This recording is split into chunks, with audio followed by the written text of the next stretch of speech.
This time we're supposed to draw the line which is parallel to x-axis and passing by point 3, -4. In order to make this problem a little bit simpler, we're supposed to draw it.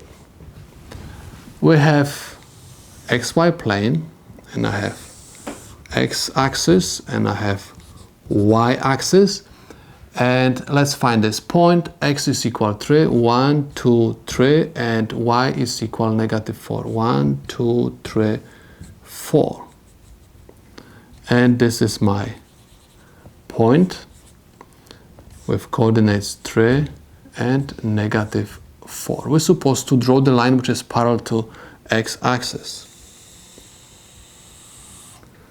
Anytime you are going to have line which is parallel to x-axis, the equation of that line is going to be always equal y equals always y coordinate of the given point, okay? So we have, in this case, -4. And this is the solution to my problem.